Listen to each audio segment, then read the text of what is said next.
Joy Family. Selamat bertemu kembali di dalam ibadah online kita minggu ini. Saudara, kita dapat berjumpa lagi, kita masih bernafas, itu semua karena anugerah Tuhan dan kasih Tuhan yang tidak terbatas di dalam hidup kita. Amin. Karena itu mari saudara, kita mau mengucap syukur dan berterima kasih atas semua kebaikannya di dalam hidup kita. Mari kita akan segera mulai ibadah kita hari ini. Kita naikkan ucapan syukur kita dengan pujian. Ku ada, I am here because of your grace.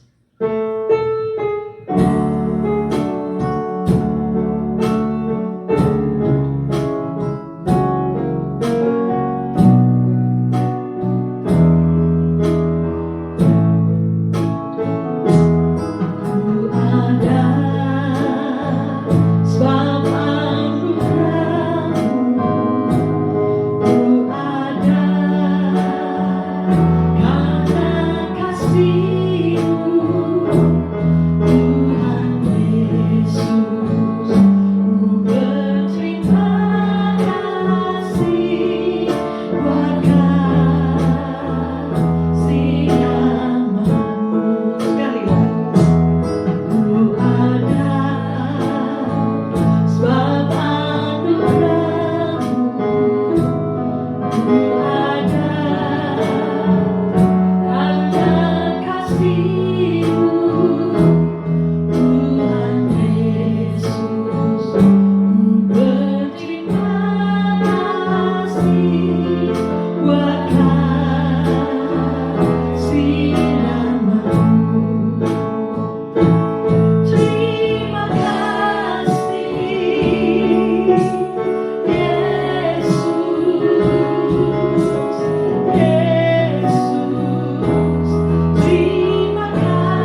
New Joy Family, Bapak Ibu Saudara, kawan-kawan sekalian yang dikasihi oleh Tuhan Yesus.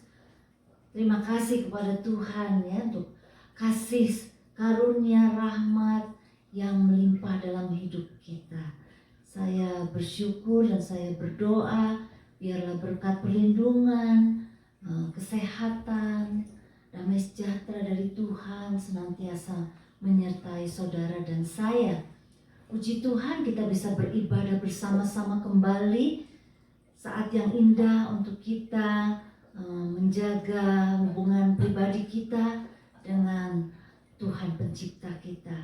Kita mengucap syukur ya ada kesempatan di mana kita boleh menjaga hati kita, membereskan hati kita. Dalam Amsal dikatakan, Amsal 4:23, jagalah hatimu dengan segala kewaspadaan, karena dari sana terpancar kehidupan. Saudara-saudara, musuh kita, ya si jahat, dia selalu ingin menghalangi kita mengalami kebaikan-kebaikan Tuhan. Karena itu kita harus senantiasa ya waspada, kita fokus pada pertumbuhan iman kita, di mana kita boleh memuliakan nama Tuhan dalam hidup kita ini. Ya, status kita sebagai anak-anak Tuhan memang kadang-kadang kita masih bisa jatuh bangun, tetapi kalau kita sadar, kita cepat lari kepada Tuhan, kita fokus mata kita kepada Tuhan Yesus. Dia mengasihi kita, dia selalu senang kalau menerima kita datang kepadanya, dia akan menerima kita dengan sukacita. Saudara-saudara, mari kita siapkan hati kita, minta Tuhan memberkati ibadah kita. Dan kalau Tuhan berbicara kepada kita, jangan keraskan hatimu. Mungkin Tuhan ingin kita mengampuni, mungkin Tuhan ingin kita untuk memikirkan hal-hal yang baik. Fokus kepada pertumbuhan iman, tidak mengingat-ingat akan kegagalan kita, tetapi kita mengarahkan mata hati kita pada Tuhan. Mari kita baca bersama-sama panggilan berbakti kita yang diambil dari Mazmur 5 ayat 7. Mari kita baca. Tetapi aku berkat kasih setiamu yang besar, aku akan masuk ke dalam rumahmu, sujud menyembah ke arah baitmu yang kudus dengan takut akan Engkau. Mari kita berdoa, saudara-saudara. Bapa yang di surga, pimpinlah dan peganglah hidup kami. Kami ingin Tuhan datang kepada Tuhan dengan rendah hati, membawa segala permasalahan kami. Tidak ada hal-hal yang terlalu besar buat Tuhan, atau perkara yang terlalu kecil yang Tuhan tidak mau dengar. Tapi kami mengucap syukur, kami datang kepada Tuhan, kami ingin mengenal Tuhan Yesus secara pribadi. Kami ingin sungguh-sungguh mengenal Tuhan. Tolong kami Tuhan, biar hidup kami ini boleh dipakai Tuhan untuk menabur kasih, untuk membawa damai, terutama dalam keluarga kami. Biarlah Tuhan Yesus bantu kami. Kami masih Tuhan tempatkan di dunia ini kadang-kadang himpitan, goncangan, tetapi kami percaya kami memiliki Allah yang begitu baik, yang setia, yang menjaga kami, berjanji untuk menjaga kami sampai masa tua kami. Tuhan tetap menggendong kami. Terima kasih Tuhan untuk segala janji-janji-Mu. Kami Tuhan undang Engkau untuk berbicara kepada kami. Biarlah hati kami seperti tanah yang subur, yang siap untuk mendengar kebenaran firman Tuhan. Terima kasih ya Tuhan Yesus. Kami minta Tuhan anugerah Tuhan. Biarlah kami boleh menjadi anak-anak yang menyenangkan hati-Mu. Terima kasih Bapa. Kami serahkan hidup kami. Kami mohon Tuhan melawat kami satu persatu di tempat kami masing-masing.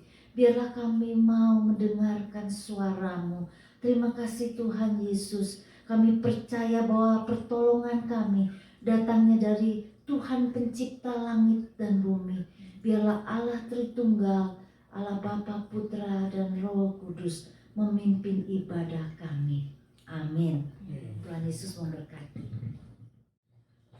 Haleluya. Saudara siap untuk bersorak-sorai buat Allah kita? Amin. Tanggalkan semua beban yang merintangi. Mari datang ke bait-Nya dengan hati yang bersyukur dan bersuka cita. Mari saudara, saya undang kita bangkit berdiri. Kita mau menaikkan pujian bersyukurlah.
Beri kemuliaan buat Allah kita.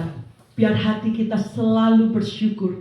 Datang ke hadirannya dengan ucapan syukur. Karena apapun yang terjadi di dalam hidupmu saudara, Tuhan kita tidak pernah berubah. Kebaikannya di dalam hidup kita tidak pernah berubah. Amin saudara.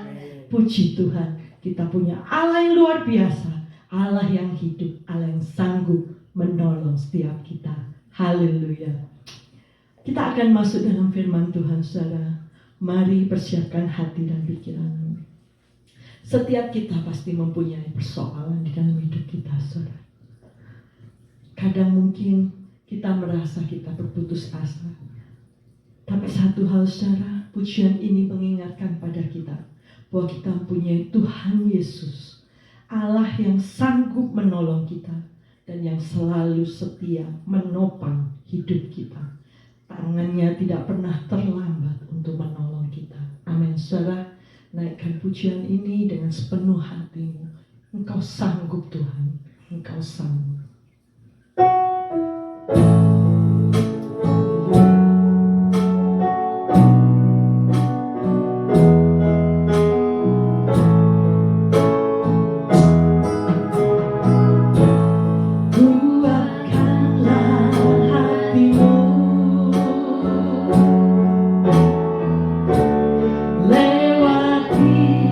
Setiap persoalan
siang New Joy Community Church, saudara-saudara dan kawan-kawan dimanapun kalian berada. Tuhan Yesus mengasihi kita, amin. Nah, hari ini kita akan memasuki perumpamaan yang berikutnya, yaitu perumpamaan tentang gandum dan lalang, ya, dari Matius pasal 13 ayat 24 sampai 30. Saya akan bacakan lalu kita akan berdoa, ya. Beginilah firman Tuhan. Yesus membentangkan suatu perumpamaan lain lagi kepada mereka. Katanya, hal kerajaan surga itu seumpama orang yang menaburkan benih yang baik di ladangnya, tetapi pada waktu semua orang tidur, datanglah musuhnya menaburkan benih lalang di antara gandum itu, lalu pergi. Ketika gandum itu tumbuh dan mulai berbulir, nampak juga lah lalang itu, maka datanglah hamba-hamba Tuhan ladang itu kepadanya dan berkata, Tuhan, bukankah benih baik yang Tuhan taburkan di ladang Tuhan? Dari manakah lalang itu? Jawab Tuhan itu, seorang musuh yang melakukannya. Lalu berkatalah hamba-hamba itu kepadanya, jadi maukah Tuhan supaya kami pergi mencabut lalang itu? Tetapi ia berkata, jangan, sebab mungkin gandum itu ikut tercabut pada waktu kamu mencabut lalang itu. Biarkanlah keduanya tumbuh bersama sampai waktu menuai. Pada waktu itu aku akan berkata kepada para penuai, kumpulkanlah dahulu lalang itu dan ikatlah berkas-berkas untuk dibakar, kemudian kumpulkanlah gandum itu ke dalam lumbungku. Demikianlah firman Tuhan. Mari kita tunduk kepala dan kita berdoa. Bapa kami yang ada di surga, kami bersyukur dan berterima kasih karena pada siang hari ini kembali kami berkumpul untuk kami boleh masuk ke dalam ibadah agung, di mana kami sudah memuji-muji Tuhan. Kami juga akan mendengarkan akan firman Tuhan, dan biarlah kiranya Tuhan sendiri yang boleh berkata-kata, menceritakan dan menjelaskan kepada kami tentang perumpamaan lalang dan gandum ini, supaya kami bisa mengerti dan kami selalu boleh berharap pada Tuhan, karena satu waktu nanti kami akan dikumpulkan oleh Tuhan sendiri menjadi anak-anak-Mu dan hidup bersama Engkau untuk selama-lamanya. Dan jadikanlah kami ini sebagai saksi hidup kemanapun kami pergi, sehingga kami bisa menjadi terang dan garam di dalam dunia yang penuh kegelapan ini. Terima kasih Bapa di surga, dengarlah saudara kami ini yang kami panjatkan dalam nama Tuhan kami Yesus Kristus, Juru Selamat kami yang selalu hidup itu. Amin. Saudara-saudara, seringkali kita kalau bertemu dengan seseorang dan kita menceritakan tentang Tuhan Yesus, banyakkan ada juga orang yang selalu bertanya, kalau Tuhan Yesus itu baik, kalau itu Allah adil, kenapa masih banyak kejahatan di dalam dunia ini? Kenapa hidup itu tidak adil? Ya, nah dari perumpamaan ini kita akan bisa mengerti dan bisa menjawab pertanyaan-pertanyaan tersebut, ya.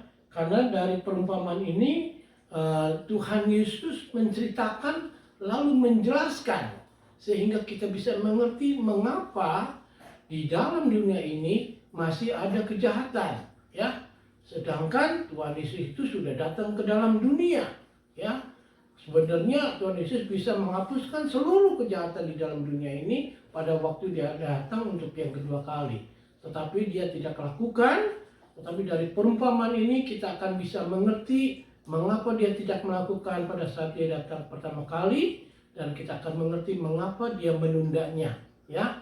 Nah, dari perumpamaan tersebut Tuhan Yesus menceritakan dulu, ya, tentang lalang, ya. Ada seorang yang menaburkan benih yang baik, ya. Dan tetapi pada waktu semua orang tidur, lalu datanglah musuh dari si penabur itu, ya. Dari si penabur itu menaburkan benih lalang di antara gandum, ya. Sehingga pada waktu gandum itu tumbuh, lalang itu juga tumbuh. Nah, saudara perhatikan, ya. Ini membicarakan tentang kerajaan surga, bukan kerajaan dunia, walaupun kita membacanya ada orang, ya, tetapi ini Tuhan Yesus membicarakan atau memberikan perumpamaan tentang kerajaan sorga. Jadi bukan soal kerajaan dunia, ya, tetapi kerajaan sorga, ya. Sehingga kalau kita membicarakan tentang kerajaan sorga, kita membicarakan secara rohani, ya. Secara rohani yaitu kita melihat dari kacamata Tuhan, ya. Karena kalau kita membicarakannya tentang lalang dan gandum ini, banyak pengertian-pengertian yang kemungkinan itu bisa mempunyai banyak arti, ya. Tetapi saya akan berusaha untuk memberikan penjelasan hanya melihatnya dari sisi rohani, ya. Nah, jadi saudara-saudara, kalau minggu kemarin, ya, kita juga membicarakan tentang lalang, ya, tentang benih yang dilemparkan. Tetapi minggu kemarin kita membicarakan tempat-tempat di mana benih itu jatuh. Tetapi siang hari ini kita membicarakan atau mempelajari tentang lalang dan gandum. Serupa, tetapi berbeda, ya, tetapi berbeda.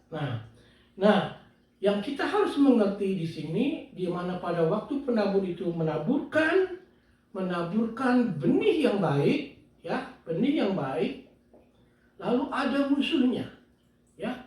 Musuhnya itu juga menaburkan benih, tetapi benih lalang, ya. Karena musuhnya ini memang selalu mempunyai kebencian kepada Tuhan Yesus, mempunyai kebencian kepada penabur, ya, yang mempunyai kebencian kepada pemilik lapangan, ya. Nanti kita akan mengerti elemen-elemen tersebut, ya. Lalu yang berikutnya, hamba-hamba murid-murid Tuhan Yesus itu bertanya begini, ya, dari manakah lalang itu? Lalu jawab Tuhan itu, seorang musuh, ya, ingat tuh, seorang musuh yang melakukannya. Lalu berkatalah hamba-hamba itu kepadanya, jadi maukah Tuhan supaya kami pergi mencabut lalang itu?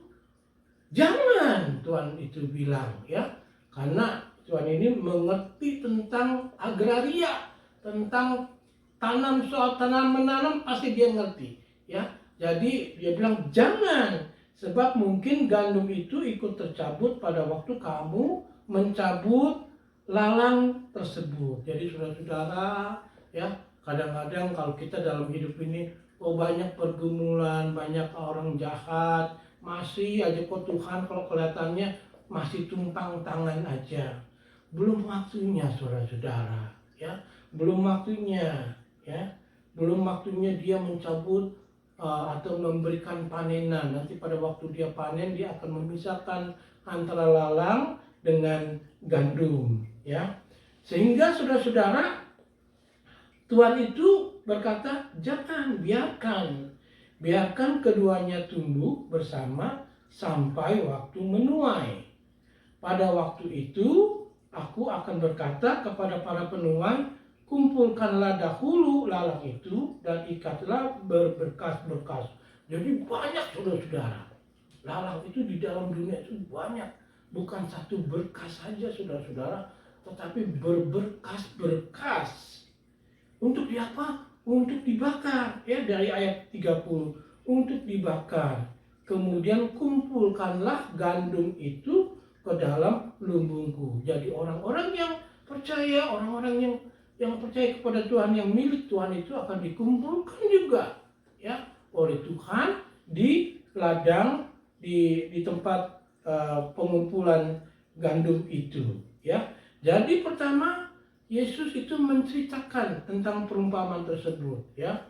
Ada orang yang menabur, lalu juga ada orang lain yang menabur, yaitu si jahat, sehingga ada gandum dan lalang bertumbuh bersama-sama.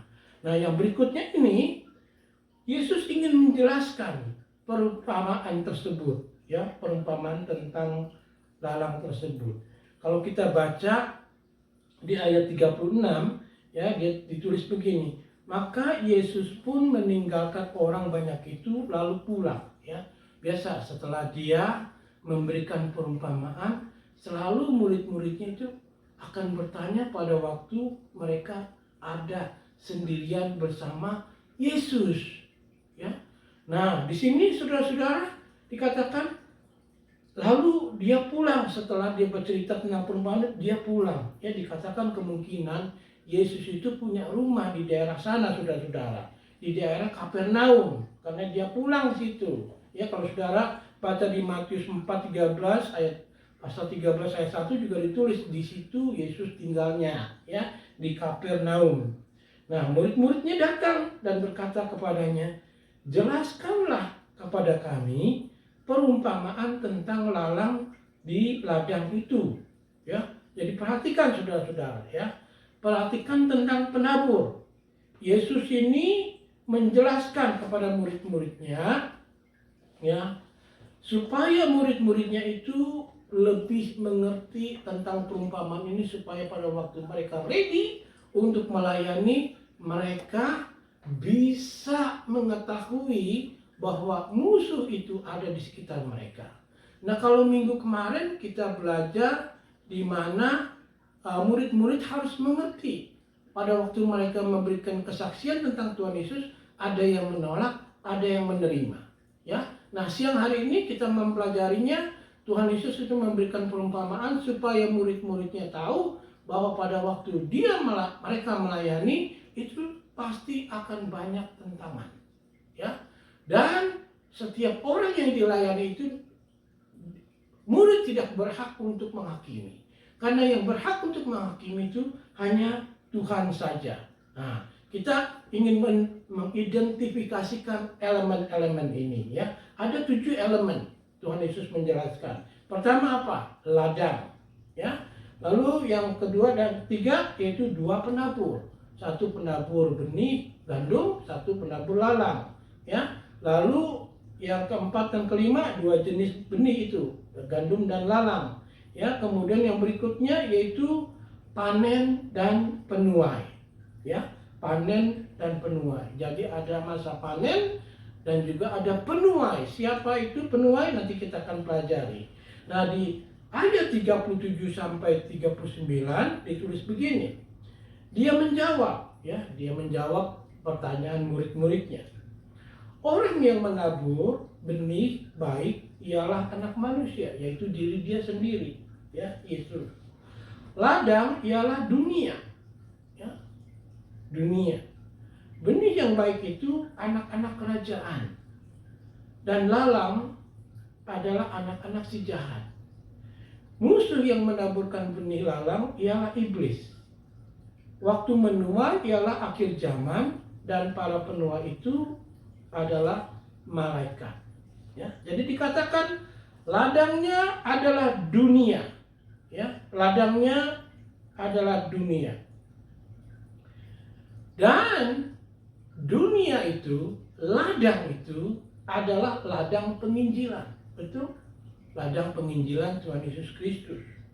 Karena Tuhan Yesus Kristus datang sebagai juru selamat untuk semua orang di dalam dunia ini.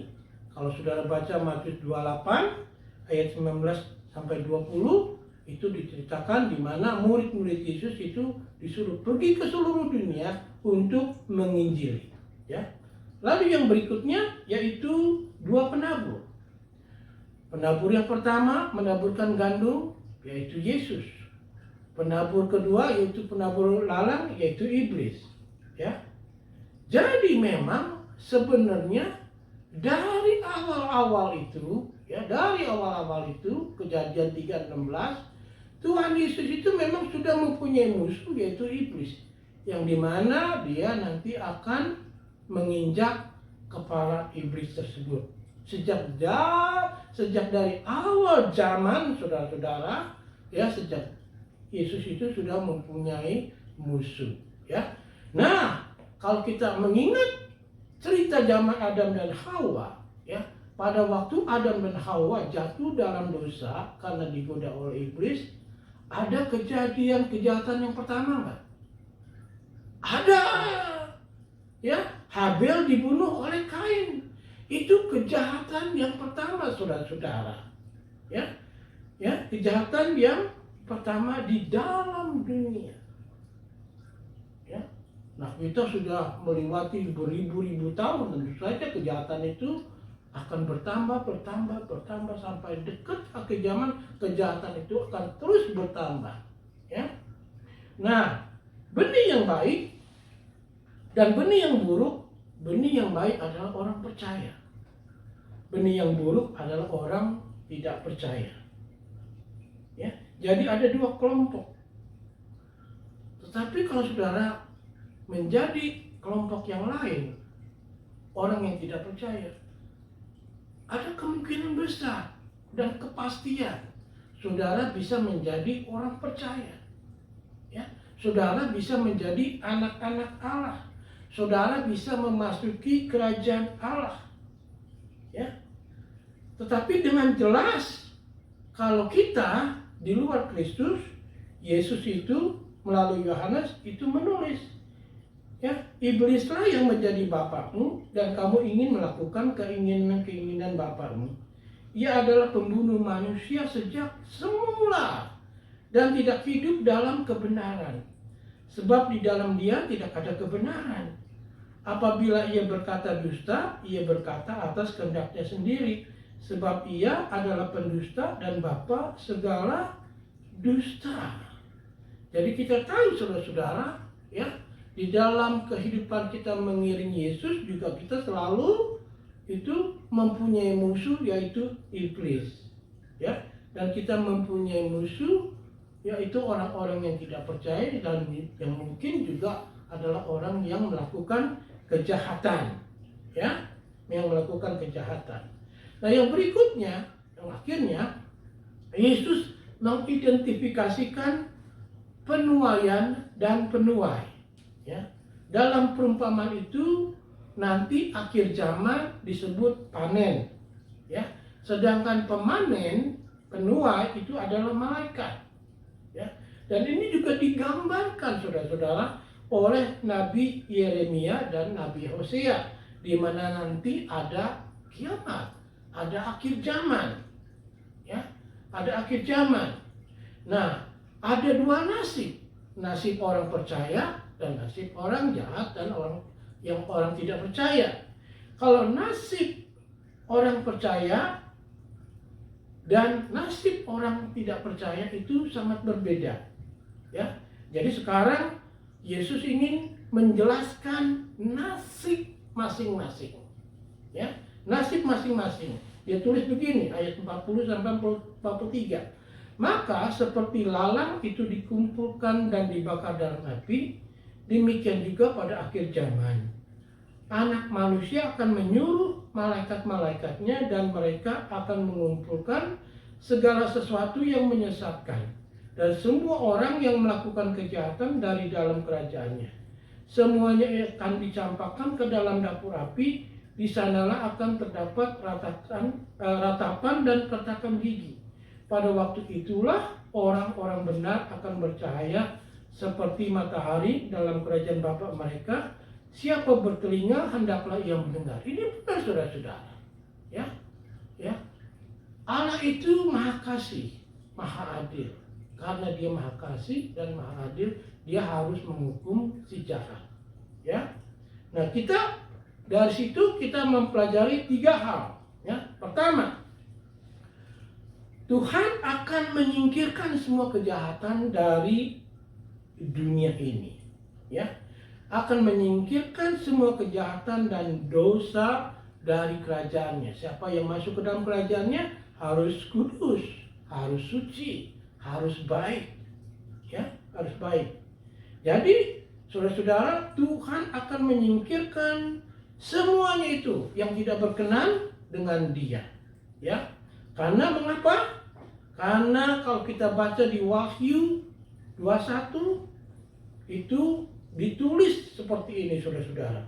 Dan kota itu tidak memerlukan matahari dan bulan untuk menyinarinya. Sebab kemuliaan Allah meneranginya dan anak domba itu adalah lampunya. Dan bangsa-bangsa akan berjalan di dalam cahayanya. dan raja-raja di bumi, membawa kekayaan mereka kepadanya. Dan pintu-pintu gerbangnya tidak akan ditutup pada siang hari, sebab malam tidak akan ada lagi.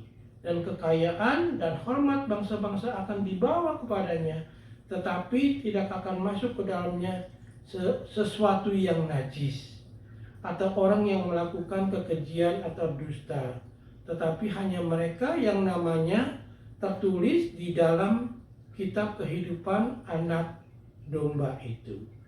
Jadi saudara-saudara, satu hari akan ada akhirnya bagi untuk orang jahat, untuk kejahatan dan dosa, ya, karena nanti ada langit yang baru dan bumi yang baru yang sempurna.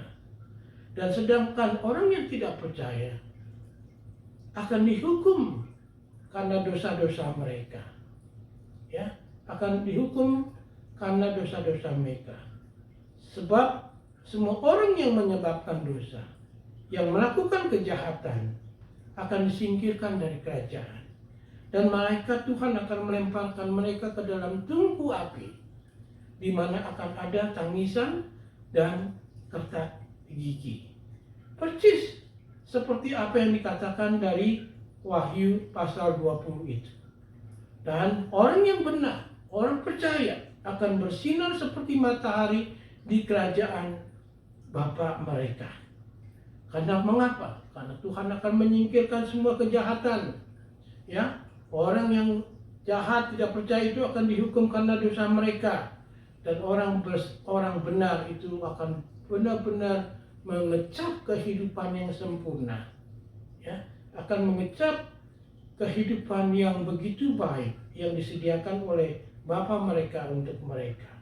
Ya, tidak ada lagi laknat dalam arti kata, ya, tidak ada lagi dosa, ya, dan semuanya mereka itu akan bercahaya, mereka itu akan gemilang di dalam kehidupannya, ya.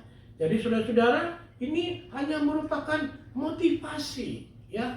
Tuhan itu adil. Bukan artinya dia membiarkan kejahatan itu merajalela, tetapi dia memberikan kesabaran supaya semua orang, banyak orang itu bertobat, termasuk saudara dan saya. Coba kalau misalkan Tuhan itu tidak sabar kepada saya atau kepada saudara, pasti kita juga akan menjadi seperti lalang yang akan dibakar. Tetapi dia selalu menunggu, memberikan kesempatan, ya, untuk kita bertobat dan kita kembali kepadanya. Itu kabar baik. Semua yang Tuhan firmankan itu adalah kabar baik, ya. Kalau bukan kabar baik, tidak ada peringatan. Tetapi kalau ada peringatan, pasti itu kabar baik supaya saudara tidak terjerumus dalam dosa, ya. Dan akibatnya konsekuensinya itu ada, ya. Jadi itu merupakan kabar baik. Kabar baik juga itu merupakan suatu pengampunan dosa. Jadi apa kesimpulannya saudara-saudara? Pertama-tama, saudara harus dengar dan pahami perumpamaan ini. Dengar dengan baik, ya. Dengar dengan baik. Saudara dikatakan kalau siapa saja yang mempunyai telinga, dengarkanlah, ya, di ayat 43. Dengarkanlah, ya. Karena Tuhan itu mengutus anaknya ke dunia untuk mengalahkan semua kejahatan dan dosa. Jadi Tuhan itu berbuat sesuatu. Bukan dia liatin saja dari atas kejahatan. Dia sudah berbuat sesuatu. Dia sudah kirim anaknya untuk pengampunan dosa. Tetapi kalau masih terus ada kejahatan, juga dia adalah Allah yang adil, di mana di akhir zaman dia akan mengumpulkan yang jahat dan dia mengumpulkan juga yang baik. Yang jahat itu masuk ke dalam penghukuman dan yang baik itu masuk ke dalam kerajaannya. Jadi Allah itu adil, saudara-saudara, ya, adil. Cuman dia itu Allah yang sabar, ya, Allah yang sabar. Nah, yang kedua, bertobat. Kalau saudara masih belum kenal sama Tuhan Yesus, saudara masih hidup di dalam kejahatan, bertobat, karena ini serius. Bukan sesuatu yang sepertinya hanya cerita dongeng saja, tetapi sesuatu yang serius. Ya, kalau masih ada kesempatan kita bertobat, karena satu waktu nanti Dia akan menghakimi semua yang tidak berkenan kepadanya. Dan yang ketiga, saudara-saudara, ya, Tuhan itu sabar, kita juga perlu sabar, ya. Pada waktu kita menginjili kita juga perlu sabar, ya, supaya kita bisa memenangkan banyak orang. Kalau Tuhan mau bersabar dengan kita, saudara juga harus bersabar dengan orang lain, ya. Tetapi bukan artinya kita tidak bertindak apa-apa, ya, tetap di dalam menghadapi kejahatan, tetapi kita harus menjadi orang yang terang, segaram, yang bisa hidup di dalam kebenaran, bukan di dalam kegelapan, ya. Jadi begitulah perumpamaan tentang lalang dan gandum, supaya kita bisa mengerti di mana kejahatan itu bukan Tuhan yang buat, tetapi musuhnya yaitu iblis, ya. Dan banyak orang yang mengikuti iblis, banyak juga orang yang mengikuti Tuhan Yesus. Nah, saudara pilih, saudara mengikuti yang mana, ya. Kalau saudara ikut yang iblis, saudara akan menjadi lalang. Kalau saudara ingin mengikut Tuhan Yesus, saudara akan menjadi gandum yang dimana nanti kita akan tinggal bersama Dia untuk selama-lamanya. Ya, begitulah firman Tuhan. Kiranya Tuhan boleh memberkati kita semua. Mari kita berdoa. Bapa kami yang ada di surga, terima kasih kami boleh mempunyai Tuhan Yesus di dalam kehidupan kami, karena dari sanalah kami bisa merasakan bahwa kami ini adalah gandum-gandumnya Tuhan, yang dimana satu waktu nanti kami akan dikumpulkan masuk ke dalam kerajaan-Mu. Dan bagi orang-orang yang belum mengenal Tuhan Yesus, mereka itu adalah yang masih ada di dalam penghakiman Tuhan. Karena itu Bapa di surga, pakailah kami semua untuk menginjili, karena Tuhan sendiri pun adalah satu Allah yang adil, yang tidak ingin menghakimi siapapun, tetapi Engkau menghakimi kejahatan dan ketidakbaikan di dalam dunia ini. Terima kasih Bapa di surga, dalam nama Tuhan Yesus kami boleh berdoa dan mengucap syukur hanya kepada-Mu saja. Amin. Demikianlah firman Tuhan. Saudara-saudara, kita akan masuk ke dalam doa syafaat.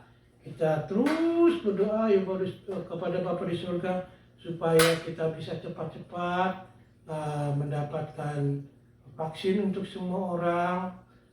Dan saya sudah melihat hari ini traffic sudah mulai sibuk, ya. Jadi dalam arti kata, orang ketakutannya sudah mulai menurun karena memang sudah mendapatkan vaksin, dan juga karena memang orang sudah mempunyai keberanian untuk keluar rumah. Biarlah kiranya yang berikutnya kita ingin supaya sekolah-sekolah dibuka dan anak-anak kita bisa sekolah dengan baik, dan juga setiap orang-orang bisa keluar seperti biasa dengan penuh keyakinan karena mereka boleh mendapatkan vaksin. Dan kita akan berdoa terus untuk negara Amerika ini, supaya Tuhan ikut campur, jangan sampai government yang sekarang itu melupakan Tuhan, ya. Kita sudah tahu setiap negara yang melupakan Tuhan itu akan dihukum. Siapa yang menomorsatukan Tuhan akan diberkati, entah itu secara individual, secara kelompok, secara keluarga, secara negara pun itu sudah terbukti, ya. Dari Alkitab sudah banyak ceritanya, ya. Dan kita juga berdoa untuk negara asal kita Indonesia, supaya Tuhan terus boleh memberkati Presiden Jokowi dengan seluruh menteri-menterinya dan seluruh aparat negara di dalam dan juga di luar negeri. Ya, mari kita tunduk kepala dan kita berdoa. Bapa kami yang ada di surga, terima kasih atas segala seluruh campur tangannya Tuhan di dalam kehidupan di dalam dunia ini. Kami mengetahui bahwa Engkau itu adalah Allah yang sabar, yang terus menunggu orang-orang itu bisa datang kepada Tuhan, yang terus boleh menunggu orang-orang bertobat datang kepadamu. Dan juga terus Tuhan ikut campur di dalam kehidupan manusia di dalam dunia ini dengan memberikan jalan keluar pada waktu kami menghadapi COVID-19.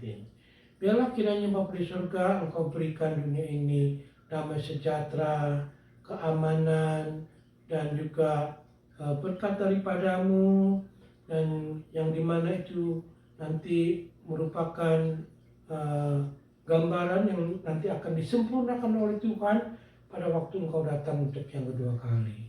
Dan kiranya Tuhan ikut campur di dalam pengedaran vaksin-vaksin ini supaya semua anak-anak, orang muda, orang tua semua bisa mendapatkan dan mereka boleh mempunyai imunitas untuk melawan COVID-19 sehingga kami boleh kembali ke dalam kehidupan yang normal. Bukan saja di Amerika, tetapi juga untuk seluruh dunia, terutama untuk Indonesia juga. Ya Tuhan Yesus, kami berdoa untuk negara ini, Engkau berkati Presiden Biden, supaya Tuhan tolong dia itu bisa mengambil keputusan-keputusan yang baik, yang tidak melupakan Tuhan. Kiranya Engkau boleh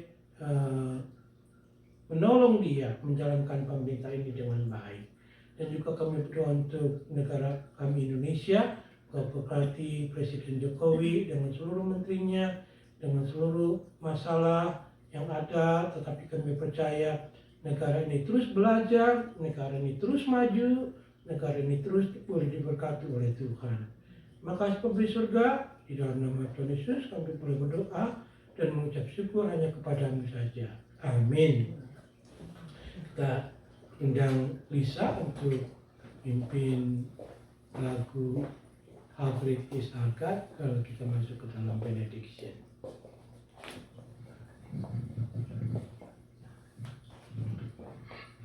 Mari kita mengucap syukur saudara, kita naikkan pujian How Great Is Our God. How great is our God, sing with me, how great is our God, and all will see how great is our God.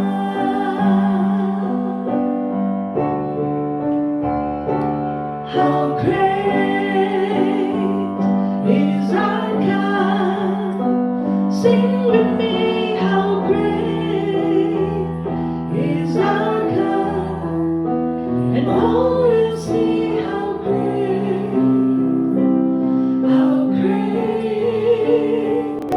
is our God. Jemaat yang Tuhan Yesus kasihi, terimalah berkat daripada Tuhan. Biarlah kasih setia Allah Bapa, kasih karunia Tuhan kita Yesus Kristus, dan persekutuan dari Allah Roh Kudus selalu tercurah kepadamu sekalian, dari siang hari ini sampai selama-lamanya. Diberkatilah dalam pekerjaanmu, dalam keluargamu, dalam pelayananmu, demikian juga di dalam pemberianmu. Biarlah itu semuanya hanya untuk kebesaran dan kemuliaan Tuhan saja. Amin.